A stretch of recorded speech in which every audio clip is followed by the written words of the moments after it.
Jemaat Kristus, salam merah putih, merdeka. Selamat merayakan hari ulang tahun kemerdekaan Republik Indonesia ke-37. Dan hari ini kita akan merenungkan firman Tuhan bahwa kemerdekaan kita kiranya semakin membuat kita menghargai kemanusiaan. Sebelum kita membaca Alkitab dan merenungkannya, mari bersama-sama kita berdoa terlebih dahulu. Mari berdoa.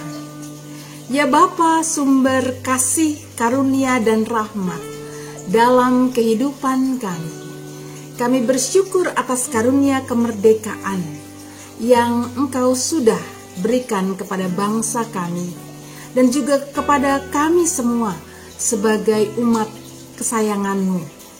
Kami berdoa Bapa, kiranya renungan hari ini boleh memberikan kepada kami kekuatan dan semangat untuk hidup di dalam kemerdekaan, untuk semakin menjadi manusiawi. Kami berdoa ya Bapa, mohon urapan Roh Kudus-Mu. Di dalam nama Tuhan Yesus Kristus kami berdoa. Amin.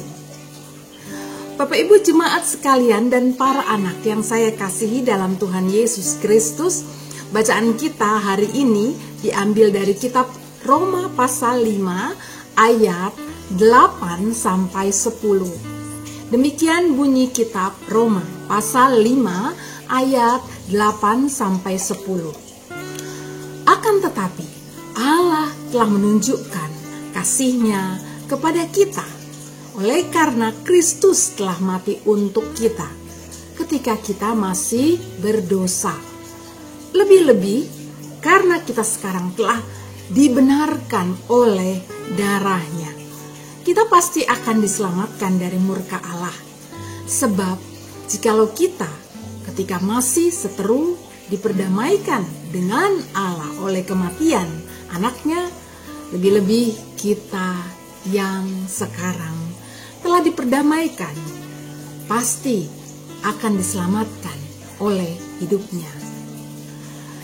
Bapak Ibu saudara-saudara yang saya kasih dalam Tuhan Yesus Kristus dan para anak. Pada suatu ketika Einstein mengajar di kelas tentang perkalian 9. Dia menyebut 1 kali 9 sama dengan 9. 2 kali 9 sama dengan 18. 3 kali 9 sama dengan 27. 4 kali 9 sama dengan 36. 5 kali 9 sama dengan 45. 6 kali 9 sama dengan 54. 7 kali 9 sama dengan 63. 8 kali 9 sama dengan 72. 9 kali 9 sama dengan 81. 10 kali 9 sama dengan 92. Tiba-tiba semua murid di kelas menertawainya. Lalu Einstein berkata, "Mengapa kalian tertawa?" Murid-murid pun menjawab dengan suara keras, "Karena 10 kali 9 bukan 92, tetapi 90, kata mereka. Lalu Einstein berkata lagi, "Kalian mentertawai aku karena satu kesalahan. Mengapa kalian tak memujiku pada saat setiap kali dalam 9 kali aku mengungkapkan kebenaran? Kalian mentertawakan yang salah? Bukankah untuk dapat menjadi benar mesti ada momen kesalahan? Tanpa kesalahan segalanya menjadi nothing," kata Einstein. Bapak Ibu saudara-saudaraku dan para anak, apa yang kita lihat di atas tadi atau yang kita dengar tadi adalah gambaran dari kehidupan kita. Berapa banyak orang yang melakukan pendekatan kepada sebuah kesalahan sebagai sebuah atau sesuatu yang menghancurkan semua yang baik. Ini dikarenakan kita seringkali lebih hanya memperhatikan kesalahan dibandingkan kebaikan. Kita seringkali tak suka mendukung dengan pujian atau dorongan dibanding lebih merendahkan dan menghina sebuah kesalahan. Mari kita memperhatikan tokoh-tokoh Alkitab. Musa, Daud, Yakub, dan lain-lain adalah tokoh-tokoh Alkitab yang tidak luput dari kesalahan. Namun mereka mau kembali atau berbalik kepada Allah. Mereka tidak tinggal tetap di dalam kesalahan mereka. Mereka harus menerima diri sebagai orang yang tak sempurna dan menanggung resiko akibat ketidaksempurnaannya. Namun walau demikian mereka tak menjadi hancur berantakan dan jadi tak berharga di mata Allah. Karena mereka segera memperbaiki sikap dan perbuatan mereka yang salah, yang menuruti nafsu daging, sombong, dan tak berperasaan atau tak manusiawi itu. Dalam bacaan kita diteguhkan kembali akan sikap perbuatan kita yang pertama. Seringkali kita dikuasai untuk tak segera bertobat karena egoisme kita. Kita menyadari bahwa kita manusia lemah, tapi kita tak mau datang kepada Kristus untuk memohon penebusan dosa. Nah, marilah kita berlaku sebaliknya. Kita menyadari kita manusia lemah, tapi kita juga mau datang kepada Kristus untuk memohon penebusan dosa.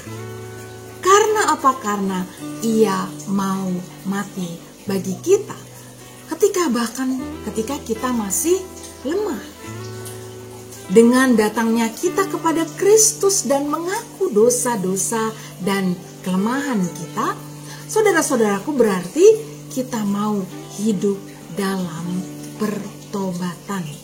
Kita mau berjuang untuk meninggalkan segala kesalahan dan kelemahan diri, lalu memperbaiki segala kekurangan kita.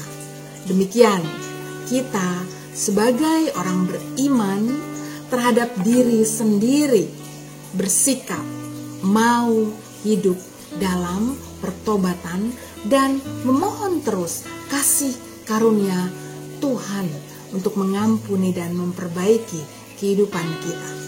Bapak, Ibu, saudara-saudara yang saya kasih dalam Tuhan Yesus Kristus dan para anak, inilah makna pembebasan dari Kristus yang pertama. Menyadari keterbatasan dan hidup dalam pertobatan. Menyadari keterbatasan dan hidup dalam pertobatan. Yang kedua, kita juga tak membiarkan diri hidup untuk menghakimi yang lain. Tak mau hidup hanya suka melihat kesalahan yang lain. Salah satu penyebab bahwa seseorang tumbuh menjadi jahat, saudara-saudaraku, adalah penyebabnya ia tumbuh mungkin ketika ia masih anak hanya dengan fokus pada dirinya yang buruk. Terlalu sering disebut sebagai anak yang buruk sehingga ia melihat dirinya sebagai seseorang yang buruk. Lalu lama-kelamaan ia menerima dirinya sebagai yang buruk, lalu memaklumi segala sikap buruk yang dia lakukan. Apalagi kemudian orang seringkali mentertawai dia karena melakukan perbuatan yang buruk. Yang diingat dari dirinya adalah bahwa dia buruk. Nah, Bapak, Ibu, saudara-saudaraku yang dikasihi oleh Tuhan Yesus Kristus, kita ingin agar kita tidak hidup dalam keadaan demikian. Bahwa kita suka mengejek, bahwa kita suka menjatuhkan, bahwa kita suka membuat orang lain hanya melihat keburukannya saja. Tapi marilah kita bersikap juga untuk melihat hal-hal baik yang ada dalam diri setiap orang. Nah, Bapak Ibu, jadi hal yang kedua adalah bahwa kita akan menjadi orang-orang yang lebih manusiawi ketika kita memandang kesalahan-kesalahan orang lain. Kita akan menolongnya untuk memperbaiki, tetapi tidak mencecar dan menghina dan menuduhnya, tetapi kita akan mendukungnya dengan perbuatan kasih. Karena kita menyadari bahwa kita juga adalah manusia yang lemah. Kita sudah ditolong oleh Kristus, kita sudah diselamatkan oleh Kristus, sehingga kita juga memandang orang lain sama seperti kita, yang juga bisa ditolong dan diselamatkan oleh kasih Kristus lewat kehadiran kita.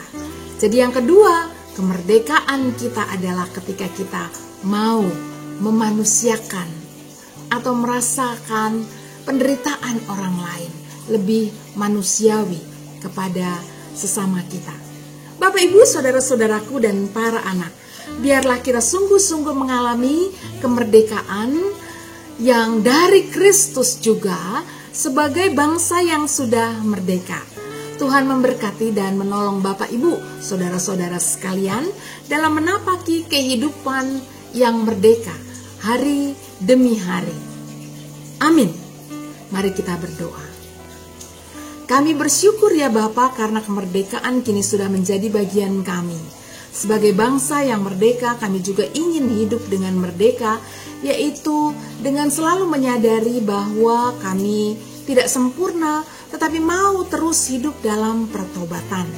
Kami juga mau menjadi seorang yang merdeka karena kami juga mau memanusiakan orang-orang yang di sekitar kami, karena mereka sama dengan kami dalam keadaan kerendahan dan kelemahan kami.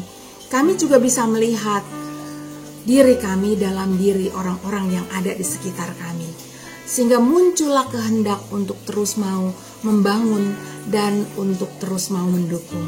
Ya Bapa, tolonglah kami dan jadikanlah kami anak-anak-Mu yang bersyukur selalu karena kemerdekaan yang dari Tuhan.